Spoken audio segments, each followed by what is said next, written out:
కోట్ల రూపాయల అక్రమాస్తులు కూడబెట్టాడన్న ఆరోపణలు ఇప్పుడు సంచలనం రేపుతున్నాయి.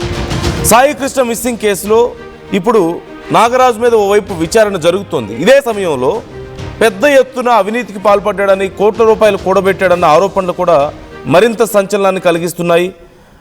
సిఐ నాగరాజుకు బినామీగా అతని బావ తోరం రాము ఉండేవాడంటూ తెలుస్తోంది. తోరం రాము పేరు మీద భారీగా ఆస్తులను గుర్తిస్తున్నారు. గతంలో తినడానికి కూడా తిండి లేని స్థితిలో రాము ఉండేవాడని, ఒక్కసారిగా 100 కోట్లకు పడగలెత్తాడంటూ తెలుస్తోంది. రాము పేరిట విలాసవంతమైన భవనాలు, ఆక్వా కంపెనీలు ఉన్నాయి. కోనసీమ జిల్లా అమలాపురంలో రాము ఉంటున్నాడు. అమలాపురం గారపాటి వీధిలో 4 కోట్ల విలువైన భవనం ఉంది. అలాగే సిఐ నాగరాజు సొంత గ్రామం చెయ్యేరులో 3 కోట్ల విలువైన భవనం, మహిపాల చెరువు గ్రామంలో 10 కోట్ల విలువైన రొయ్యల మేత కంపెనీ, భీమవరంలో రొయ్యల ఎక్స్పోర్ట్ కంపెనీ, అలాగే నేదునూరులో 12 ఎకరాల విస్తీర్ణంలో రొయ్యల చెరువులు, బట్టుపాలెం గ్రామంలో 10 ఎకరాల భూమి, సొంత గ్రామం చెయ్యేరులో 25 ఎకరాల పొలం, ఏలూరులో కూడా భారీగా ఆస్తులు ఉన్నట్లుగా తెలుస్తుంది. ఒంగోలులో ఒక హ్యాచరీ ఉంది. విజయవాడ మద్యం సిండికేట్లో బావ పేరు మీద వాటా కూడా ఉంది.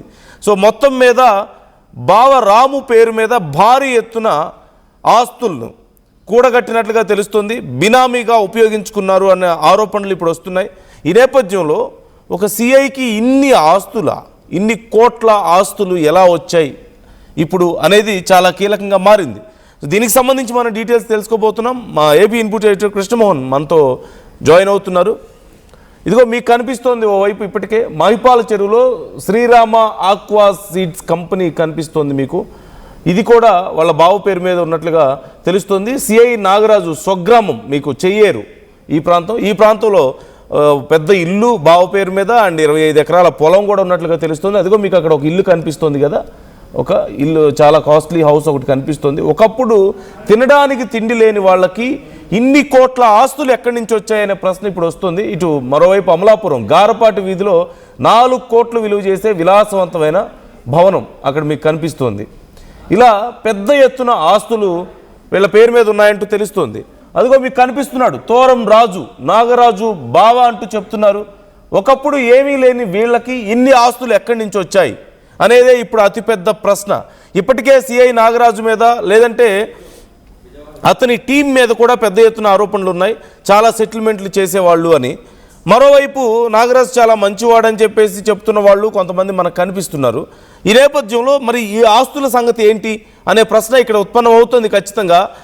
మా ఏపీ ఇన్పుట్ ఎడిటర్ కృష్ణమోహన్ మనతో ఉన్నారు. కృష్ణమోహన్ అడిగి మరిన్ని డీటెయిల్స్ తెలుసుకుందాం. కృష్ణమోహన్, ఇప్పుడు ఈ ఆస్తులన్నీ ఎక్కడి నుంచి బయటపడుతున్నాయి, ఎలా వస్తున్నాయి, అండ్ ఒకప్పుడు ఏమీ లేని వాళ్ళకి ఇన్ని కోట్ల ఆస్తులు ఎలా, రామునే ప్రధానంగా బినామీగా పెట్టుకున్నారు అన్నటువంటి ఆరోపణలు ఎలా చూడాలి? ఇప్పుడు దీనికి సంబంధించిన డీటెయిల్స్ ఏంటి ఓవరాల్గా?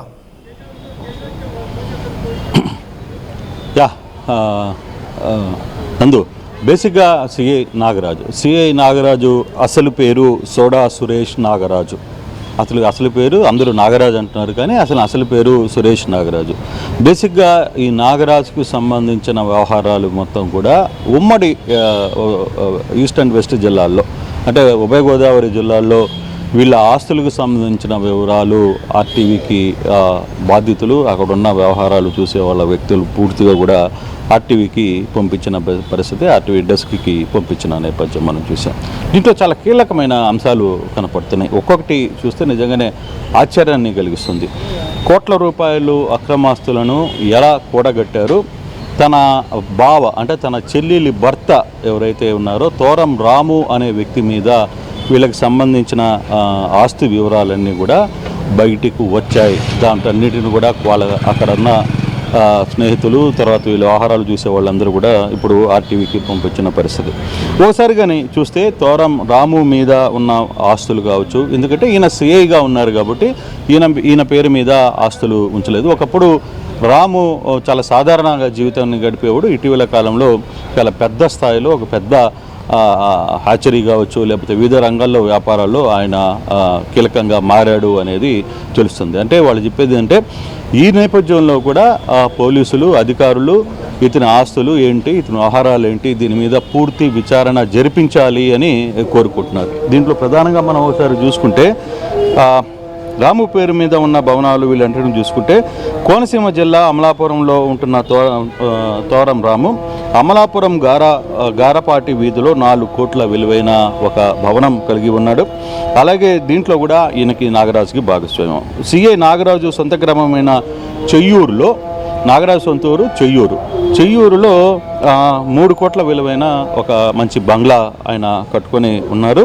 మహిపాల చెరువు గ్రామంలో 100 కోట్ల విలువైన శ్రీ రామకృష్ణ రొయ్యల కంపెనీ కూడా ఆయన చేతుల్లో ఉంది. ఆయన పేరు మీద, వాళ్ళ బావమర్దుల పేరు మీద ఉంది. అయితే దీంట్లో సిఐ నాగరాజు, సురేష్ నాగరాజు అతని పేరు. ఆ సురేష్ నాగరాజు దీంట్లో ఎక్కడ కూడా కనపడ్డు, కానీ వ్యవహారం అంతా కూడా తోరం రాము నడుపుతారు. అయితే భీమవరంలో రొయ్యల ఎక్స్పోర్ట్ ఒక ఫ్యాక్టరీ ఉంది. గతంలో దీన్ని భాగస్వామ్యంగా చేసేవాళ్ళట, ఆ తర్వాత దాన్ని కొంతమందికి మార్చారు అనేది కూడా కొంత సమాచారం అవుతుంది. నెదునూరులో దాదాపుగా 12 ఎకరాల విస్తీర్ణంలో రొయ్యల చెరువులు ఉన్నాయి. అలాగే బుట్టపాలెం గ్రామంలో 10 ఎకరాల భూమి ఉంది. సొంత గ్రామం చెయ్యూరులో 25 ఎకరాల పొలం ఉంది. ఏలూరులోనూ చాలా పెద్ద ఎత్తున ఆస్తులు ఉన్నట్టుగా సమాచారం వస్తోంది. ఒంగోలులో ఒక హ్యాచరీ, విజయవాడ మద్యం సిండికేట్లో బావ పేరు మీద వాటా ఉన్నాయి. కొన్ని ఈరోజు 2-3 రోజులుగా ఒక హెడ్ కానిస్టేబుల్ ఇంట్లో ఉంటున్న శ్రీనివాసరావు ఎవరైతే ఉన్నారో ఆ శ్రీనివాసరావుకి కూడా ఈ సిఐ సురేష్ నాగరాజు, అసలు పేరు సురేష్ నాగరాజు, ఈ సిఐ సురేష్ నాగరాజుకు సంబంధించిన ఫ్రెండ్ ఇంట్లో ఉన్న అతనికి కూడా బినామీ ఆస్తులుగా లేదు బినామీగా మద్యం షాపుల్లో కూడా ఉన్నాయనేది మనకి సాక్ష్యాలతో సహా చాలామంది ఆయన బాధితులు అందరూ కూడా మనకి పంపించిన పరిస్థితి. అంటే బేసిక్గా ఇక్కడ మనకు ఒకటి అర్థమవుతుంది, అంటే ఒక సిఐ స్థాయిలో ఉన్న వ్యక్తి ఒక సంపన్న కుటుంబంలో నుంచి వచ్చిన వారైనా లేకపోతే ఇంకొకరైనా ఇంత భారీ స్థాయిలో ఆస్తులు సొంతంగా అతను వ్యాపారాలు చేసి లేకపోతే ఇంకోటి చేసి చేసుకొని ఉంటే డెఫినెట్గా అది రికార్డులో ఉంటుంది. అది ప్రభుత్వాన్ని కూడా చూపించాలి. కానీ తన బావ అంటే తన చెల్లెలు భర్త తోరం రాము మీద ఎందుకు ఇవన్నీ పెట్టారు? ఒక దశలో ద్వారా నేను గ్రామాల్లో కూడా కొంత మనోళ్ళు మాట్లాడారు. మాట్లాడినప్పుడు ఏమీ లేదు సార్, అసలు వాళ్ళకి ఏదో చిన్న సైకిల్ స్కూటర్లో తిరిగే వ్యక్తులు ఈరోజు కార్లలో తిరుగుతున్నారు, ఇంత పెద్ద భవనాలు కట్టారు, రొయ్యల ఫ్యాక్టరీలు పెట్టారు, తర్వాత హ్యాచరీ ఉంది. ఇవన్నీ కూడా ఒక్కొక్కటి. ఎందుకు ఇది పదే పదే ఎందుకు ఇంత అంటే దాదాపుగా చాలామంది అతని బాధితులు ఉన్నారు. ఆ బాధితులు ఇప్పుడు ఒక్కొక్కరుగా వెలుగులోకి వస్తున్నారనే సమాచారం మనం క్లియర్గా అర్థమవుతుంది. ఏదైతే ఓవరాల్ ఈ సబ్జెక్ట్ కానీ వ్యవహారంలో చూసుకుంటే ఇప్పటికీ దీనికి సంబంధించిన కొన్ని వ్యవహారాలు కానీ చూసుకుంటే ఇక్కడ ఏం జరుగుతుంది అనేది కూడా మనం చూడాలి. పక్కకు రా, వెహికల్ వస్తుంది. సో ఈ వ్యవహారానికి సంబంధించిన దాంట్లో దీని మీద కూడా విచారణ జరపాలి అనేది ఆయన తరఫున వ్యక్తులు కోరుకుంటున్నారు. అయితే ఇప్పటి వరకు 4 రోజులు అయిపోయింది, సిట్ విచారణ జరుపుతోంది. ఎస్పీ సుధాకర్, ఏసీపీ, తర్వాత ఏఎస్పీ వీళ్ళందరూ కూడా ఇక్కడికి వచ్చి విచారణ చేస్తున్నారు. IG Ramakrishna, IG Raviprakash almost గుంటూరుకి చేరుకున్నారు. వాళ్ళందరూ కూడా ఇక్కడికి విచారణ చేస్తున్నారు. ఎవరిని స్టేషన్లో ఉన్న వ్యక్తులు ఎవరిని కూడా లోపలికి కూడా అలో చేయనివ్వడం లేదు. స్టేషన్లో కానిస్టేబుల్ ఉన్నారు, తర్వాత ఇతర వ్యక్తులు ఉన్నారు. అందరినీ కూడా ఎక్కడికక్కడ మీరు కింద ఉండండి, పైన ఇన్వెస్టిగేషన్ జరిగే దగ్గర ఎవరు రావడానికి లేదు అని చెప్పి చాలా క్లియర్గా చెప్తున్న పరిస్థితి. చివరకు ఎస్ఐసిఐలను కూడా మీరు కింద స్టేషన్లో కింద ఉండండి తప్పితే పైన ఇన్వెస్టిగేషన్ జరుగుతున్న టైంలో ఎవరు రావద్దు అని చెప్పి ఖరాఖండిగా వ్యవహరిస్తున్న పరిస్థితి.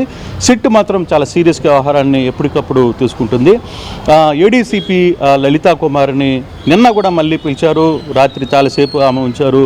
ఒక దశలో ఆమె కన్నీళ్ల పర్యంతమైన పరిస్థితి మనం తెలుస్తోంది. మరోవైపు అక్కడ జరుగుతున్న వ్యవహారాలు ఎందుకు ఎవరి యాక్షన్ మీద ఇవి తీసుకుని వచ్చారు,